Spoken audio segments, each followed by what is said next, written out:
This won't sound quite so colorful. In Matthew chapter 11, and just the final 3 verses, Jesus, of course, is dealing with the question of John the Baptist throughout the presentation, and he's dealing a little bit about a fault-finding generation, and then he notes that privileges increase responsibility as he talks about himself in Capernaum and in other places. And then finally, in 25, he prays. He says, I thank thee, O Father, Lord of heaven and earth, because thou hast hid these things from the wise and prudent, and hast revealed them unto babes. Even so, Father, for so it seemed good in thy sight. All things are delivered unto me of my Father, and no man knoweth the Son but the Father, neither knoweth any man the Father save the Son, and he to whomsoever the Son will reveal himself. Now here's his declaration now. He says, come unto me, all ye that labor and are heavy laden, and I will give you rest. Take my yoke upon you and learn of me. For I am meek and lowly in heart, and ye shall find rest unto your souls. For my yoke is easy and my burden is light. Just touch somebody and tell them, I'll take that yoke. I'll take that yoke. It's interesting when we read what we have heard, oftentimes we then begin to categorize scriptures as familiar. When the writer says this is a familiar text, or it's a familiar part of the Bible, a familiar verse. And generally, when we have not studied deeply into the meaning, the familiarity is not necessarily with the depth of the text, but the familiarity is simply because we've heard it so much. I can hear a thing often and not pursue deeply to find the real meaning of it, but I can quote it. You know, it's an interesting dynamic when you study all the time, that you can read something simply for the lyrics of it in terms of its melodious flow, and make it a part of who you are, but not look into it deeply. Sometimes when you look deeply, you will find that it isn't familiar really, because there are certain things that come out of it that you can't get simply by reading it from the surface. It makes it difficult then, because when you deal with something that people regard as familiar, they already think they know it. And so, yeah, we know it on the surface, but we don't know it all the way through. And so it's really not that familiar. It is one of the calls of many calls, because if you check the word closely, you will find that he calls us literally to self-awakening. In other words, we oftentimes live our lives without any real self-evaluation, without any real observation of who we are. We live our lives and we get caught in the flow of the traffic of living, and in many instances we become so anonymous that we don't even examine ourselves or call ourselves to that place of self-understanding and awareness. So he's literally calling us to self-awakening. He's calling us out of self. He's actually calling us to leave self and cleave to him. It is not unusual. This is just one of the callings. I remember in Genesis when Noah and his family, they were called to safety. He said to Noah, come thou and all thy house into the ark. He was called to safety, the place of preparation, to keep him from the elements that were about to deluge the earth. The earth was about to come under heavy flooding, and God called him to an ark of safety. He doesn't always change the environment. He just puts us in a place where the environmental cataclysm does not touch us, where what is happening around us, he, in many instances, isolates or insulates us from. That's called to the ark. What do we talk about it when we deal with it? We call it the ark of safety. God calling me out of the elements and putting me in a safe place. There was a call by Moses. He called Hobab. And he called Hobab, who happened to be the son of Rachuel, the Midianite. And he said to him, come with me and we will do you good. And it's a call that is not a call to exploitation. It's not a call to manipulation. Some people, you're nervous when they call you around because some people just call to manipulate. They call to exploit. But Moses is saying to Hobab, if you come with me, we'll do you good, because there's something about being around good people who aren't conspiring, who aren't thinking to destroy or coming close to you to take something from you, or yes, to minimize or to debilitate or to depreciate or just tear you apart. Some people can bless you, and it's good to be able to discern the two, to know when somebody's calling you to bless you as opposed to use you and walk over you. He says, come with us and we will do you good. In Isaiah, there was another calling, and this is a calling to cleansing. And God says, come, let us reason together. Though your sins be as scarlet, I can make them white as wool. And that calling is better depicted when you look through the blood, through the red of the blood of Jesus. At the scarlet background, it looks white. Come, let us reason together.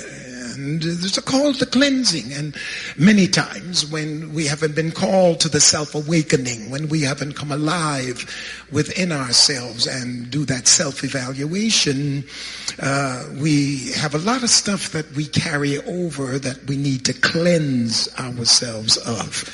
I have this big brain computer, this Mac Pro, and my IT man came over the other day and says, you need some more stuff. You've got too much stuff on this thing.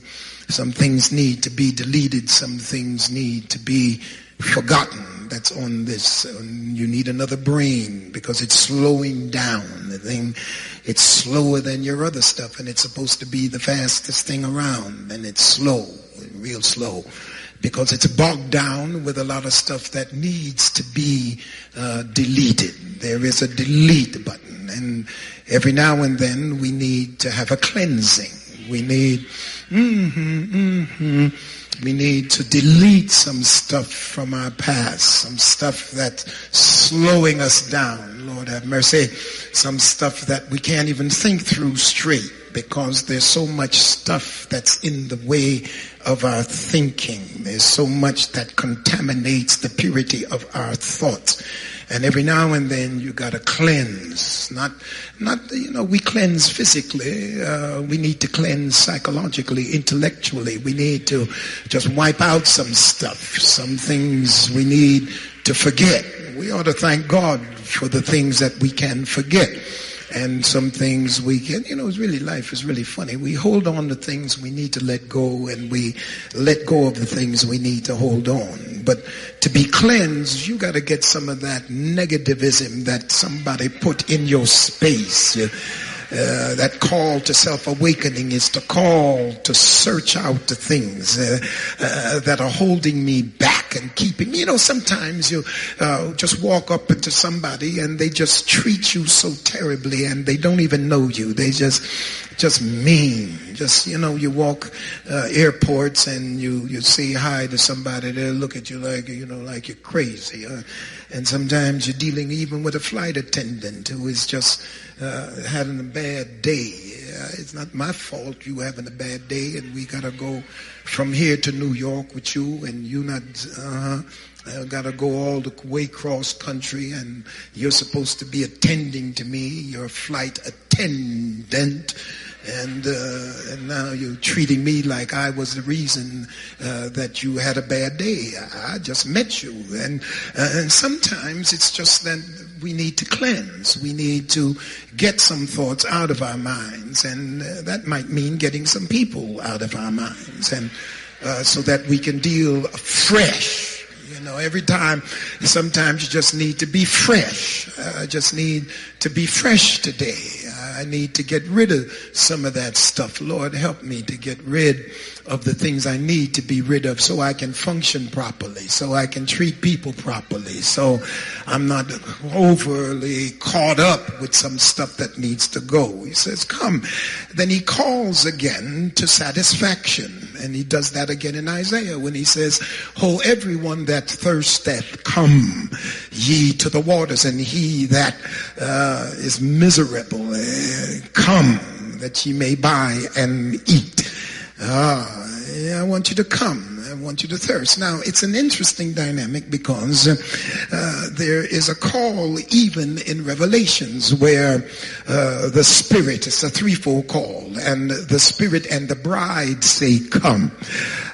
Let him that heareth say, come, and let him that is athirst come. And whosoever will, let him take of the waters of life freely. He invites us in. In this particular text, he says, come unto me, all ye that labor and are heavy laden, and I will give you rest. What he's saying now is, I want to give you rest within the sphere of your present situation. And rest. Oh my God, I want you to rest. Now, you see, the dynamics here is interesting. He has to call me because there are certain things that can't cross over. There are certain things that I can't take and put it in the spiritual place. That's why that is born of flesh is flesh, and that is born of spirit is spirit. The problem why he's calling me into taking on his yoke, and the reason he's calling me because I'm laden and heavy burdened, is that he has to call me into a spiritual environment, that the things that I have in the world and the materialism, I cannot drag it into that place. I say that carefully because the uninitiated, the individuals who see the world as everything, can't understand certain behaviors in people. This week, for instance, Anthony Boarding commits suicide, and so does another rotten rich person. And as I was traveling through Indianapolis, I kept hearing people saying things like, how in the world could somebody be that rich? In fact, one person just simply said, he said, I don't understand how you can have that much money and just obliterate yourself, just leave the world. And for the uninitiated, for the individuals who do not understand that what is happening on a spiritual plane, nothing in the natural or nothing material can stimulate or bring to life what is spiritual. We're dealing with otherworldness in the spiritual side. In other words, you can be satisfied totally and completely in and with your flesh. You can have enough to eat on the table and enough in the refrigerator, enough in the freezer, and enough money to go into any restaurant anywhere in the world. And that can only satisfy your physicality, that does not satisfy your spirit. And the reason is there's two different sides to you. There is a physical side and there is a spiritual side. And the physical side does nothing for the spiritual side. You've got to understand that. If you're waiting for your spirit to be content and satisfied with material things, it will never happen. It will never. You see, what has happened is, for those of us who emphasize the creature comforts, for those of us who are satisfied with the outward, or for those of us who put stock in the outward as a means to peace, we will forever be laboring to find it and never come to a place of rest. The wise man Solomon, he put it a little differently. Here's how he said. He said, all is vanity and vexation of spirit. In other words, you can't make one satisfy the other, because when you come into the world that is spiritual, you cannot connect it with a bridge. You have to be born into it. Are you with me? I was born into the world, and in my physicality, in my pulchritudinous splendor, I am born into the world. But my being born into the world and my sensual perception that connects me to my world does not do anything on the side of the spirit. In other words, I can be rich in spirit and broke materially. It does not connect. Because I'm rich materially doesn't mean that I'm rich in spirit. And when I hurt myself, I'm not hurting myself because of what I have. The pain I have that is lacking in my soul cannot be satisfied by my bank account. So if you see me with a tendency to hurt myself, don't associate it with how much I have. Because how much I have does not control the pain that's in my soul.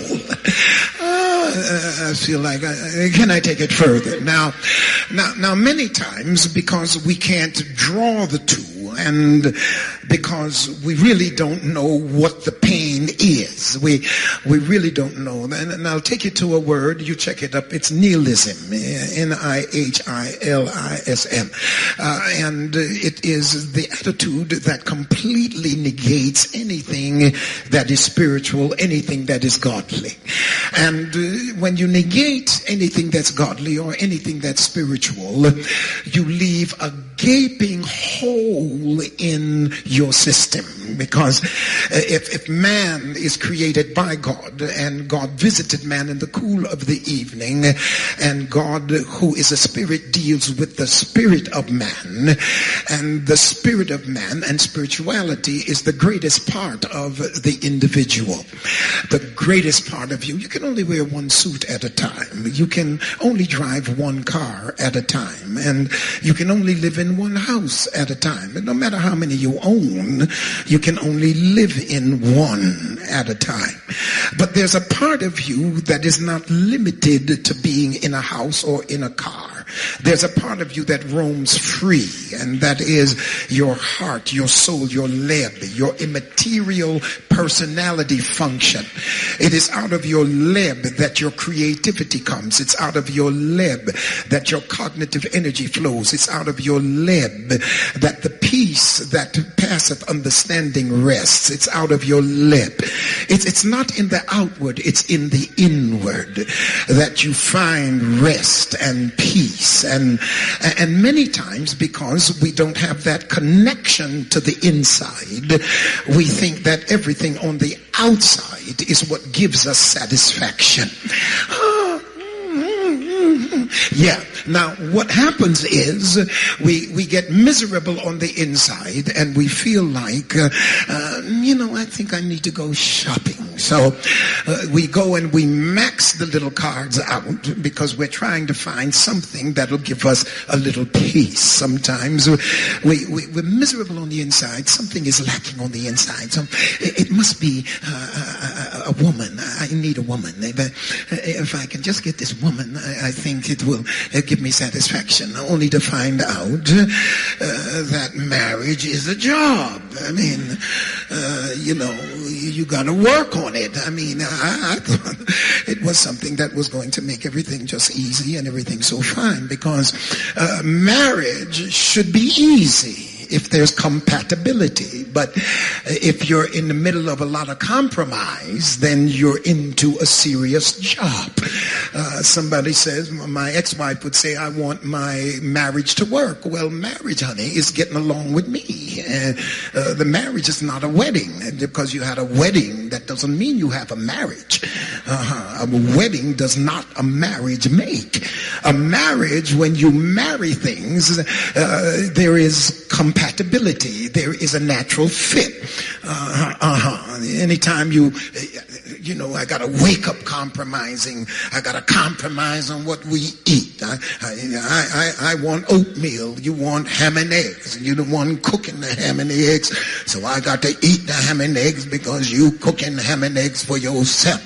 So, all right, I'll do that. Lunchtime, I got to compromise. Dinner, I got to compromise. Going to bed, I got to compromise. I'm going to bed there. Well, it's too early for me, but I'm going to bed. So you got to come now. If you come later, lights out. Don't bother me later. Bother me now. I'm ready now. Compromise there. The kind of car we buy, where we're going to live, compromise. So at the end, when you move into a relationship, you got to be strong enough to handle it. A relationship is not going to heal your weaknesses. A relationship is going to show you where you're really weak. I wish somebody to understand me. And so now, if you're looking for help there, you can't drag that over here. That's why God came to visit in the cool of the day. But when he looked at man, he said, it's not good for man to be alone. How can the man be alone if God is there? Because I'm handling things over here. I'll make you somebody to handle the things over there, because you can't drag them across. I hope you're getting it. So if you think money will stop you from suicide, it will never do it, because money can't drag across into the depth of your spirit. And when your spirit goes unsatisfied, I don't care how much you eat, honey, all you're going to do is get fat. And then you're going to look at yourself in the mirror and feel real sick about having tried to eat your trouble away. I wish I could talk to somebody. And then somebody else says, well, I'm going to Grey Goose it away. I'm going to drink it till it goes. And you get drunk for a minute, then you get in the car and run into something, and now you've you've just the thing has just escalated out of your control. We have tried everything to satisfy, and yet Jesus says simply, come unto me. Oh, I feel like preaching in here. Have I told you, touch your neighbor yet? It's coming. It's coming. It's a critical thing, because he's saying, just come unto me, because you can't patch this up. You can't facilitate this by substitutions. There is no substitute for the feeding of your soul and for the strength of your spirit. A man can't do it, baby. I don't care, tall, dark, and handsome, money down to the bone. A man can't do it. A woman can't do it. And even if you ever end up with a good person, you had to go to God to get one anyway.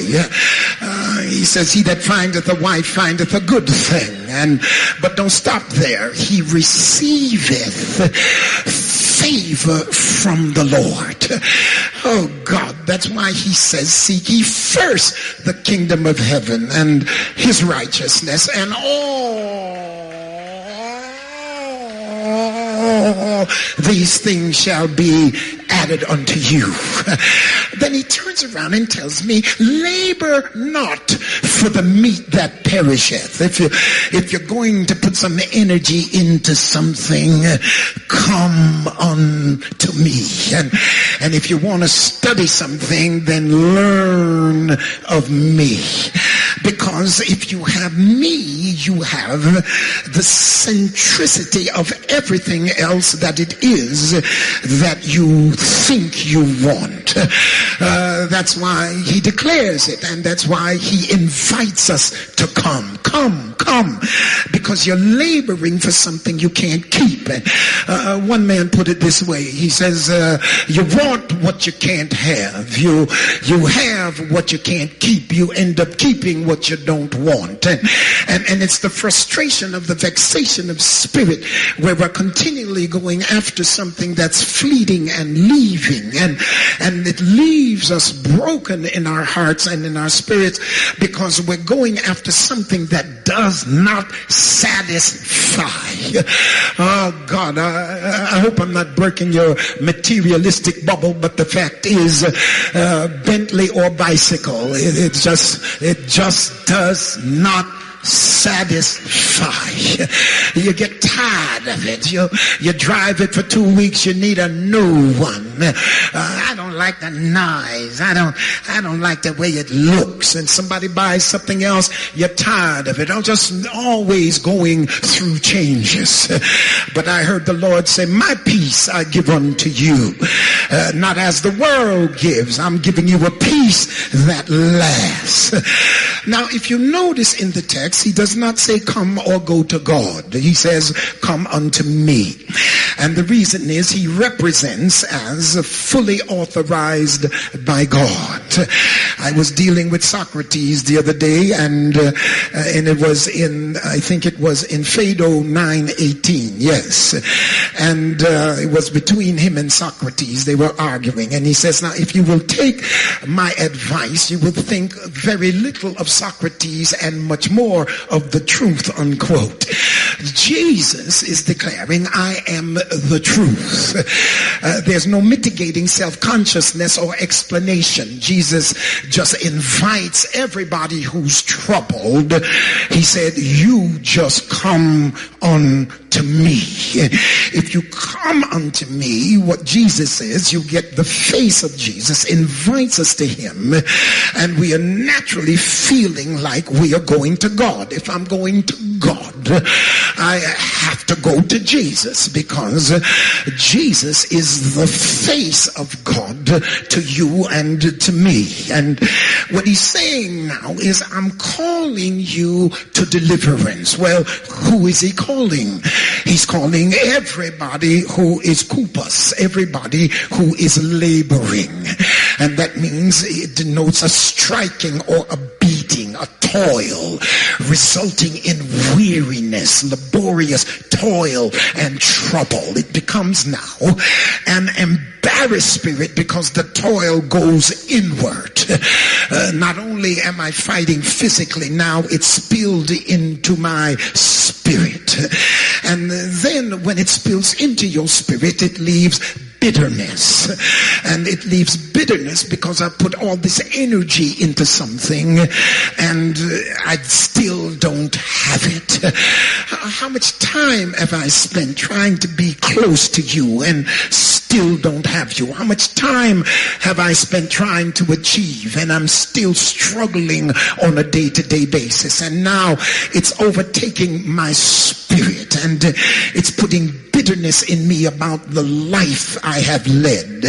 I have not any satisfaction. Would the writer say, I can't get any satisfaction, and I'm striving for it. It is the struggle in religion to affect the personal. It's the struggle with the world and Satan causing the toil and gives occasion for anxiety. And we're now medicine-oriented country where everybody is taking something in order to function. In certain African countries, when people were losing it mentally, they didn't give them medicine. They just put them around some healthy people and gave them some love and loved them out of the madness, loved them out of the insanity. Sometimes I think the insane bus stops by the church. I mean, and a lot of folk just get off and get in the church, and gladly so. I hope that there is something in the house that causes you to hear, "Come unto me." Don't come to the preacher, honey. I ain't got nothing for you. I ain't got it. I ain't got it. Don't try to get close to me, child. I'm struggling what you're struggling with. I'm trying to get close to the Lord so I don't lose it too. I'm trying not to go nuts myself, because oftentimes when you're burdened with everybody else's burden, you're going to need somebody to transfer that burden to. And every now and then I have to cleanse. And it goes like this: cast all your cares upon him. If it seems I didn't call you when I should, it's because I didn't have enough to call you with. I needed to call him to call you. I wonder, do you understand what I'm saying? I want to pray for folk who have taken on other folk in their lives to bless other folk, because many times you're trying to bless somebody when you need to be blessed yourself.